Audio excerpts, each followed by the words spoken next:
Young কলকাতার প্রত্যেক সভ্যবর্গ, আমাদের সহসভাপতি, কোষাধ্যক্ষ, সম্পাদক, সম্পাদিকাগণ, যারা যারা উপস্থিত রয়েছেন তাদের প্রত্যেককে আমার পক্ষ থেকে অভিবাদন। যারা প্রৌঢ়রা এসছেন আমাদের সাথে এই কাজে, তাদেরকেও প্রত্যেককে অভিবাদন। আজ আমাদের বলতে খুব ভালো লাগছে, স্বাধীনতার এত বছর পরে বাঙালি তথা ভারতবাসী যাকে ভুলতে বসেছিল, ভারতবর্ষের সেই প্রথম স্বাধীনতা সংগ্রামী, যে প্রথম এই স্বাধীনতার মঞ্চে দাঁড়িয়ে নিজের জীবনটি বলিদান করেছিল, তাকে আমরা শ্রদ্ধা জানাতে পারছি। এটা আমাদের কাছে খুবই এক আনন্দ এবং গর্বের বিষয়। তার সাথে সাথে আমাদের কাছে এটি আরেকটি দুঃখেরও বিষয় যে আমরা এতদিন তাকে ভুলতে বসেছি। তার ইতিহাস আমাদের সংগঠনের তরফ থেকে আপনাদেরকে জানানো হলো।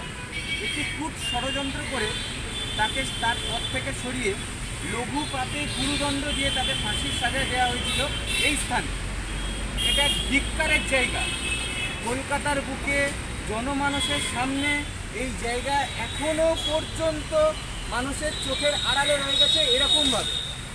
এটা আমাদের জানতে হবে, বুঝতে হবে এবং এই ব্যাপারটাকে নিয়ে আমাদের বিশাল মাপের এক প্রতিবাদ করে তুলতে হবে।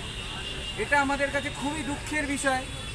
একজন ইংরেজ যে আমাদের এখানে শাসনের নামে শোষণ করে গেছে, তার নামে এই মোড় হেস্টিংস মোড়, তার নামে এই থানা হেস্টিংস থানা। এটা আমাদের কাছে একটা লজ্জার বিষয়। আমাদের ইয়াং কলকাতার তরফ থেকে বাঙালির এই লজ্জা লাঘবের চেষ্টা বিগত কয়েক বছর ধরে আমরা করে আসছি। সরকারের প্রত্যক্ষ সহযোগিতা এবং আমজনতার পরোক্ষ প্রত্যক্ষ সহযোগিতা ছাড়া এই কাজ কিন্তু করা খুবই দুরূহ। আমরা আগামী বছর মহারাজা নন্দকুমারের 250 বছরে পদার্পণ করব। প্রত্যেক জনমানুষের কাছে ইয়াং কলকাতার তরফ থেকে একটাই অনুরোধ, এই চোর হেস্টিংসের বিরুদ্ধে স্বাধীনতার 75-76 বছর পরেও আমরা যে আজকের এই প্রতিবাদ করছি, এই প্রতিবাদে তারা যেন আমাদের সাথে থাকে এবং এই মোড় অবিলম্বে মহারাজা নন্দকুমার মোড়, এইখানে মহারাজা নন্দকুমারের স্মৃতিসৌধ পুনর্নির্মাণ এবং এই জায়গার সৌন্দর্যায়ন এবং একে সসম্মানে প্রতিষ্ঠিত করা, এই কাজ যেন সরকার করে।